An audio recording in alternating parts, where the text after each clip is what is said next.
Welcome to the Holistic Living Podcast, my beautiful friends. You can expect my uncensored, real, and honest thoughts on a wide variety of health topics. If you love to learn on ways to improve your health, your life, your mindset, your emotions, and everything in between in a natural way, you are in the right place, and I am so excited to have you here. Hey everyone, welcome to episode 32 of the Holistic Living Podcast. Today we are talking about setting micro goals so you can become 1% better, specifically 1% healthier every day. This is a really fitting topic for this time of year as we are in early January where a majority of people are wanting to do better, whether it's with fitness, with their business, with their health. It usually is a time of reflection and finding ways to better ourselves. And I love that. I love the fresh start. I do find, though, that a lot of times we set really big goals for ourselves in the new year, something that is really out of our comfort zone and something that we are having a really hard time normally sticking to. And we set these big goals for ourselves and then find that we're just burning out or not able to continue the goals after a couple weeks or a couple months. So I'm here to help you set those micro goals to set you up for success. The thing that I see, being the most important when we're trying to reverse chronic illness or we're trying to improve our symptoms or lower our inflammation, just improve our overall health and wellness. The biggest thing is actually following through. We live in a world that is so against anything healthy. Most of our friends are wanting to party or drink or eat bad foods. And most of our family members, think we're crazy if we mention anything healthy because they grew up smoking cigarettes and, drinking unfiltered water and eating a ton of chemicals. And they say that they turned out fine. And so that we're crazy for trying to be healthier. So it can really be against us to try and be healthy. And I find that the follow through is the hardest part because when we have a chronic illness, this is specifically what this topic is about, is improving yourself 1% every day for chronic illness, although you can apply it to any aspect of your life, including business and finances. But specifically, we're focusing around chronic illness. And when it becomes time to make the tough decisions, those cutting out certain foods that we're addicted to or, really changing our routine to go to bed much earlier than we're used to. These are the times where we can do it for a bit and then we tend to fall off track, a lot like a New Year's resolution. And that is where I find majority of people have a hard time then reversing their chronic illness as a result. And they end up just kind of feeling hopeless and stuck because of how difficult it is. And I think that everyone's just approaching it in the wrong way. And that's what I'm here to share with you today. Now, bear with me. I am sick. I have this really coarse cough and just like a lot of I lose my voice in and out. So just bear with me as I get through this. I've delayed recording this podcast for weeks and it's time. And I'm like, whether I'm sick or not, this is going to have to come out. So I hope it doesn't sound too annoying. But anyway, let's jump in. I want to start off by just saying that essentially, everywhere we go, we are bombarded with toxicity. So we have our food supply is full of chemicals and food colorings, preservatives. Our food that's grown is sprayed heavily with pesticides, herbicides, fungicides, radiation before it crosses borders. The food itself is genetically modified and crossed with other foods. Half of it's grown in a lab. There's a ton of plastics in our food because it's heavily processed, and the list goes on.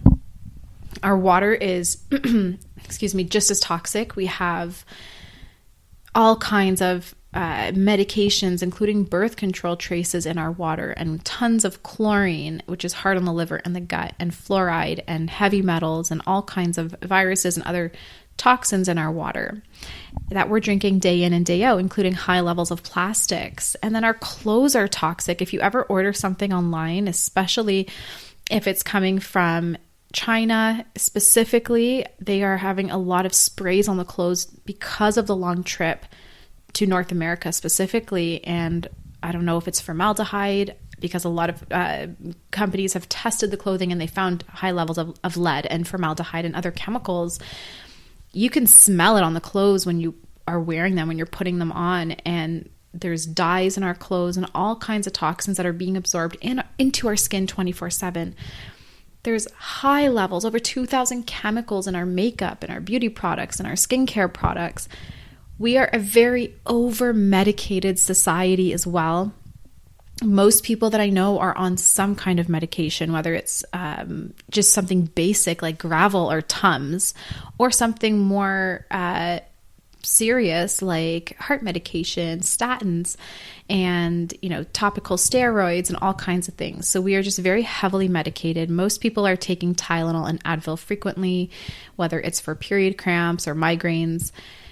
There's so much reliance on drugs today that I find people have forgotten how to heal themselves, or just don't even know entirely how to heal themselves naturally. And more specifically, they've forgotten how dangerous and serious medications actually are, and they really should be saved and used for a time where it's absolutely necessary. We are also a very over-sedentary culture. Majority of people are sitting in their cars to and from their office jobs, where they're sitting for 8 to 10 hours at work, and then they come home and sit in front of a TV and eat their dinner sitting, and then they go to bed and they repeat. Now, obviously this isn't everyone, but majority of people do this, and our bodies, the human body, is meant to be active and moving more so than it should be sitting and resting. And we have so many addictions. If we're stressed out, we'll stress eat. We'll binge on sugars and junk food, or we drink more alcohol than we should. I know so many people that are close families and family and friends where they can't get through their day without a glass of wine or a beer at the end of the day, or a shot of whiskey. We have addictions to cigarettes, to vaping. Excuse me. There's a major lack of purpose, especially in the younger generations that kind of feel lost. And this is causing severe anxiety and depression. And then these individuals are being put on SSRIs and other, serious medications to help improve their mood. What's crazy to me is that our disease rates are higher than they've ever been in the terms of chronic illness. But no one is really stopping to see the effects of this modern American lifestyle. The obesity rates, the lack of movement, the horrible diets, the lack of nutrients, the lack of sun. So many people aren't even getting sun exposure without sunblock.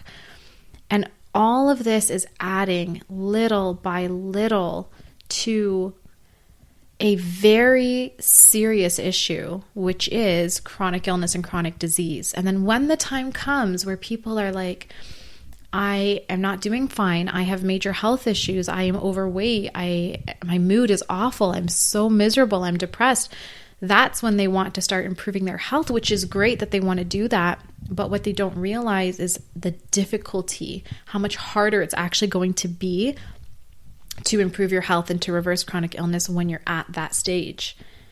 And why is it difficult? Mainly because the body has to do so much repairing and regulation and rebalancing in order for these issues to go away. But more importantly, it really comes down to the mind game. It comes down to self-discipline. And when you have lived your life so long with addictions, with not moving, with eating horrible food, etc., and then it becomes time to start moving your body, stopping alcohol or coffee addictions or sugar addictions, and eating better and doing all these things, it is so challenging. And most people can do it for a couple of weeks and then they just fall off track and give up because it's so hard. The longer we stay with our unhealthy habits, the harder they are to break.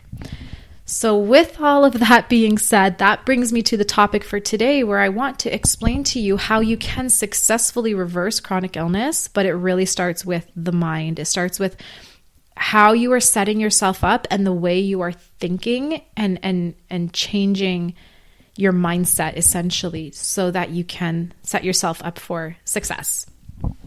And this is a really important area for me to talk about because every client that I work with has a chronic illness. That's what I specialize in. And every time I open my phone to check all of my client messages, there will be at least 20 or 30 every single day 20 or 30 messages every single day from my clients saying, I can't eat like this strict anymore. I'm dying for some sugar, or I need to have a coffee, or this daily exercise is torture. I don't have the energy. I don't want to do it every day. And they are really having these challenges. And I think that it's because there are such big goals that need to be achieved, and they just see it as this is too much, and you get really overwhelmed. So how do we reverse the disease process? You can do it by literally just thinking about becoming 1% better every single day.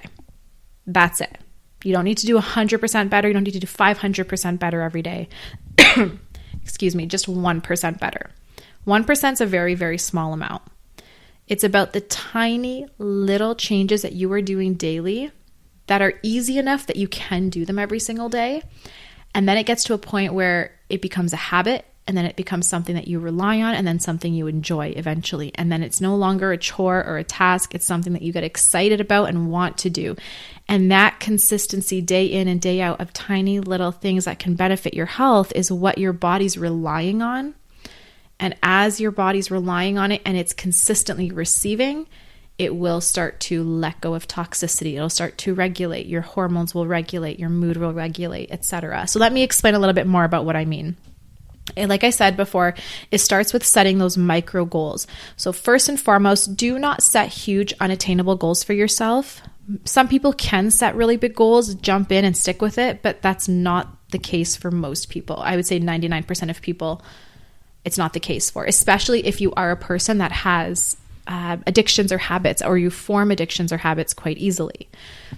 If you are that type of person, you want to make sure that you are taking literally baby steps. So say you have an autoimmune disease that you want to reverse, or at least get into remission. You're not going to tell yourself, I am cutting out sugar, gluten, dairy, coffee if you drink coffee every day, alcohol if you drink frequently. I'm going to exercise every day, and I'm going to do X, Y, and Z every single day going forward. You might stick to it for a couple weeks, maybe even a couple months. Eventually, you will get exhausted. You will burn out because it will take time to see the results. And if you are not seeing the results quickly enough, you're going to start to think, I'm doing all this hard work and there's zero payback. I can't do it anymore. And you'll fall off track. I see it time and time and time again. I've worked with thousands of clients, so several thousand, and I've seen it with almost every single one. So the better way to approach it would say, I have a chronic illness and there's so much work that needs to be done, but I am not going to do all the work right now. I'm going to do something for myself every day that is going to improve my health, but that is quite simple. And you can say literally start with, I will wake up 15 minutes earlier every day. If you do just that one thing, waking up 15 minutes earlier and promising yourself that in that 15 minutes, you are going to use it for health, you will already be doing so much for your body. So for example, if you normally wake up at 7:30 every single day, say I'm going to wake up at 7:15. That is giving you 15 minutes of time that you can spend to focus on your health that you might not otherwise have. If you have a busy job, kids, school, a busy life, you're going to probably use that as an excuse for the reason why you can't do certain things with your health because you don't have time. So if you are waking up 15 minutes earlier, you are giving yourself that time and there's no excuses. Every day you have that 15 minutes. It's going to take some discipline to not use that 15 minutes to scroll on your phone or to, waste time doing something that's not beneficial for your health. You're going to have to be mindful and say, I'm going to use this for my health, but just 15 minutes a day waking up earlier. Like that's it. You don't even need to change your diet right now. That can make a huge difference. Now, in that 15 minutes, what I like to tell my clients that struggle with time management or that struggle with being healthy in general when they're so used to being unhealthy, I'll say use that 15 minutes for self-improvement. You can literally just wake up 15 minutes earlier and use that time to drink a bunch of water if you're a person that doesn't get enough water in during the day. If water is not an issue for you, if it's movement, if you don't have time to go to the gym daily or get on the treadmill at your home daily, use that extra 15 minutes and do a 15-minute walk, whether it's literally inside your house in circles or outside in the summertime especially, or it can be up and down your stairs, but take 15 minutes and get some movement in, especially if you have a sedentary job. If movement's not a problem for you, then instead use that time and read a couple chapters of a self-development book. This can really help you want to improve yourself. It can get you in a I've got this mindset. It can motivate you and encourage you to every single day succeed with your day. Put your best foot forward. If motivation's not an issue, if you don't need that, then use it to do deep breathing. Most of us are not breathing enough throughout our day, and we are building up high levels of cortisol. We're staying in our sympathetic nervous system state.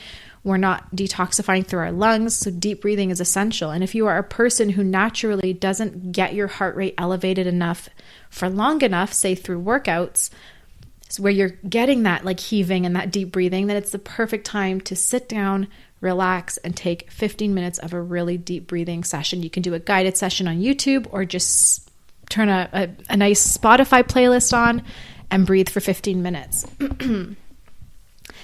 If that's not an issue for you, you can do an herbal tea, or while you're deep breathing, have an herbal tea beside you and take 15 minutes to just have a good, healthy detox and start to your morning. You can do lemon water. You can do some ginger tea.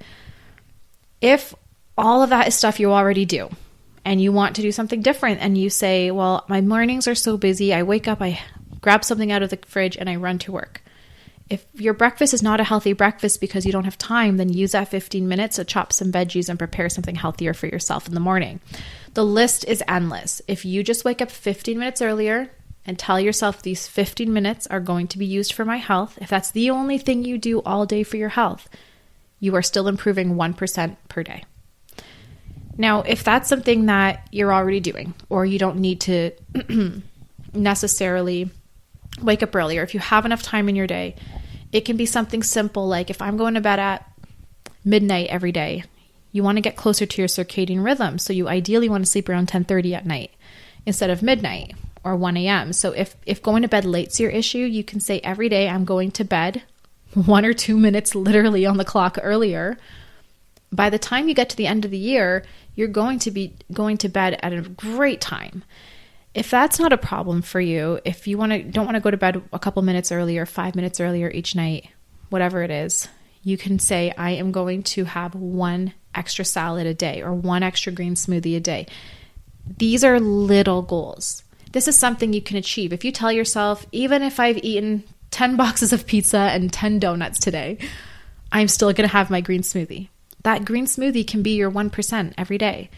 So it's just these little goals that will make your life so much healthier, even though it might not seem like it. But if that consistency is there, day in, day out, you're getting those nutrients. Day in, day out, you're getting better sleep. Day in, day out, you're deep breathing. Day in, day out, you're exercising. Whatever it is, something small, doesn't have to be drastic. Don't say I'm going to work out every day for 2 hours if you currently don't work out, because you're probably not going to stick to it. But if you tell yourself, I'll just wake up 15 minutes earlier every day and I'm going to get some steps in. Maybe while you're walking around your house for 15 minutes, you're listening to a self-development podcast. 2 birds with 1 stone right there. But just take that 15 minutes, take a little bit of a movement, have some herbal teas, have a green juice, like small goals. These are things you can achieve. If you tell yourself when you currently have a coffee addiction, I'm going to stop having coffee today, some people can succeed, but majority of people will go back to having coffee. If you tell yourself when you have a sugar addiction, I'm cutting out sugar and gluten and dairy, you're probably going to binge on pizza and ice cream and all the things a few weeks or months down the line. So it's better to do small goals. Instead of saying, I'm not going to have dairy, if you are a person that loves dairy, just say instead of having dairy 7 days a week, I'm going to have it 5 days a week or 6 days a week top. So you're giving yourself a day or 2 off. You can do this with literally every single thing.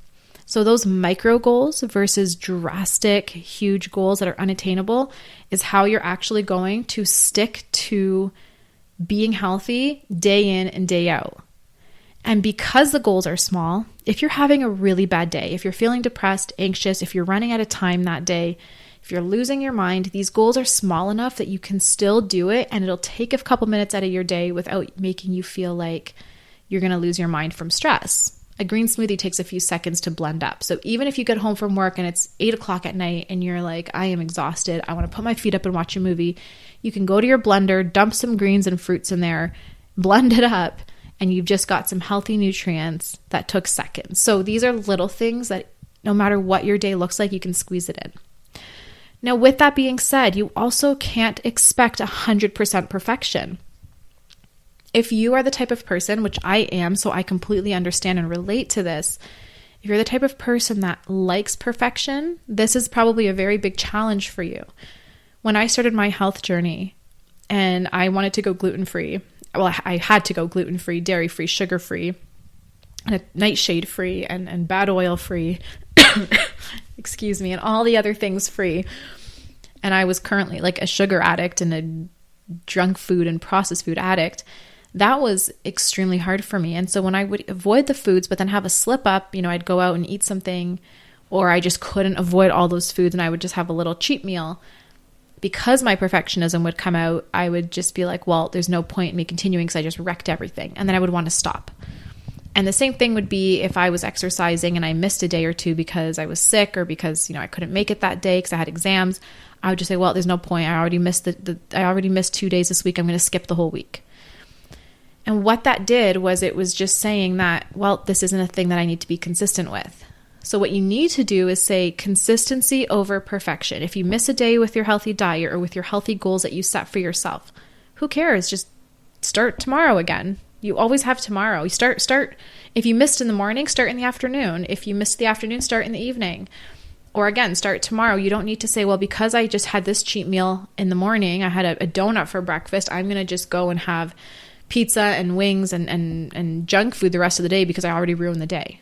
Nope, you ruined that moment, but that's okay. You have how many moments every single day? How many minutes in a day? How many seconds in a day to get back on track? How many days in a week, right? So how many weeks in a month? So just, you mess up, who cares? Just do better after that. And that's where that 1% a day comes in, is you're not saying you need 100% every single day because nobody has 100%. Even the healthiest people in the world don't give 100% a day. I don't do 100% a day. And I'd like to think I'm extremely healthy. There are days where I've had very little nutrition, or there are days where my sleep is horrible. I'm going to bed really late because I have things to do. That doesn't mean that I'm just going to, whatever, it's not worth it. I'm going to just stay up late every night this week. No. As soon as tomorrow comes, I try again and I restart and I do my best. And that's all you can ask for. So when you set these 1% per day goals, even if 99% of your day is terrible, but 1% was good, that's still 1%. It still counts. You can still bank it. So that's what I wanted to share today. These goals, these little things that I'm telling you, it's easy to listen to and just say, okay, I'll do it, and not actually follow through. But I really want to challenge you to pick one thing or 2 or 3 or 10, but pick things that are small enough that are easy to do and something that you think can really change your health. If for you, it's doing lemon water in the morning for your digestion and for the detoxing, do it. If you don't really need to detox, but you're thinking, you know what, my sleep is pretty bad, and it's something as simple as no screens 30 minutes before bed, do that. Or maybe it's something like, I'm just going to wear blue light glasses throughout the day. These are little things, but find what you need for your health and make it a small goal and implement. Like literally do it today or tomorrow. Start and just say, every day I'm just going to do 1% better than the day before. Just 1%. It's a tiny amount. I'm going to drink a teeny bit more water. I'm going to deep breathe out another couple seconds. I'm going to go to bed a couple minutes earlier. Little things, but 1% per day. And when this starts to snowball, which it will, the more you start to support your health and it becomes a habit, the more you will want to do. You will feel so good and you'll fall in love with the self-development, self-improvement. It'll become an addiction for you and you'll start to want more and more, which is great. So once it snowballs, as it always does, you're going to start saying, you know what? This skincare product is toxic. I don't want it. I'm going to find a cleaner one. These detergents that I'm using on my clothes are toxic. I don't want them anymore. I'm finding a cleaner one. And you're going to start to ditch and switch your products. You're going to start to find, cleaner places to eat. You're going to start to not want to have as much alcohol. Your life will change for the better. You are going to start to notice aspects of your life that no longer serve you, and they're going to start to be things that you want to change. And so these little micro goals or tasks that you set for yourself will become larger goals, but you will actually be able to stick with it and want to stick with it because it's something that you will fall in love with. So when it snowballs, instead of saying I'm improving 1% per day, you're going to be improving 10%, 20, 30, etc. You're going to start to notice, hey, my health is improving rapidly. It took a bit of time in the beginning, but now that I was consistent with these little micro goals, it snowballed and my health is improving quicker and my goals are getting better and I'm getting more excited to set bigger goals and I can actually stick to my bigger goals. And little by little by little, you'll be a whole new person for the better. Your health will be thriving and you won't even realize what happened. That's exactly what happened to me. It's what happens with my clients. They come to me completely not holistic, no idea what anything healthy means. And after working together for a couple months, some of them for a couple years, you can't recognize them. They literally are the exact opposite from when they came to me. And it's all about just realizing what you want in your life and what you don't, what serves you, what doesn't, and then just changing accordingly. But realizing that you can't do something drastic and huge and expect to be able to have the stamina and the drive to stick with it forever. It's going to need to form discipline, which takes time. And so making them micro goals or setting those micro goals will allow you that time to develop the discipline, because the habit or the goal is so tiny. Even if you're having the worst day possible, it's something that's still achievable for you. I hope that helps. I hope that makes sense. With these New Year's resolutions that everybody's setting, if you've set some for yourself, that's okay, but you need to develop the mindset first. So give yourself that mindset of, I'm going to work out every day. If that's, say the goal that you set for New Year, your New Year's resolution is, I'm going to the gym every day. If that was your goal, instead of, if you mess up and you don't go for a week, you say, well, I'm quitting. No, if you didn't go for a couple days or a week, who cares? Just that next week comes, you go, right? If you didn't go today, doesn't matter. Get yourself up and go tomorrow. If you show up and all you do is work out for 10 minutes, that's a huge win. You showed up. And that's something too that I tell myself is, I personally love the gym. It's never a chore for me. And it's something that I like get excited about. It's a highlight for my day. It's always been like that. But there are days though where I wake up in the morning and I'm so tired because I was up all night with the kids, or I maybe am a bit sick, or I have a huge to-do list that day. And I'm like, the gym is going to cut out so much time that I need for something. And I'm just not in the mood. And I'm like, oh, I really don't want to go today. I will still force myself to show up. And once I'm there, even if I just do like a half-assed workout, if I like just don't put a ton of effort in, or I only do like a quick few workouts, I still leave feeling like I succeeded because I was like, I moved my body and I showed up. That's what matters. You showed up for yourself. So with these New Year's resolutions, I know a lot of people set huge goals and then they can't live up to that and they just burn out and they just get too tired and then they quit. Dial it back, set mini goals. Like my goal is not to work out for 2 hours every day. My goal is to just show up to the gym. Like just walk into the door. Once you're in there, even if you walk on the treadmill for 5 minutes, you did something better than you would have done had you stayed home. So just make those goals that you've set for New Year's, just dial it back and set micro goals in place so you can still achieve those big goals you set for yourself, but without all the pressure and that perfectionism behind it. And you should be able to stick to them long term, essentially. So I hope that helps. I hope this mindset shift helps. It's so important to not just talk about supplements and healthy foods and how to detox and things like that, but to share more of the mindset side of things, because you can have all the knowledge and information you need to reverse your chronic illness. But if you don't have the discipline, the drive, if you don't have that mindset, it's going to be very difficult to stick with. So that's where it starts, is forming your mind and setting these little goals for yourself so that when it's time to, cut out all the gluten and all the dairy and take all the supplements and do all these things, you're like, this is easy work. I got this. And you can stick with it. Thank you guys for listening and for tuning in. I hope you have a beautiful day or night wherever you are listening from, and I'll talk to you in the next episode.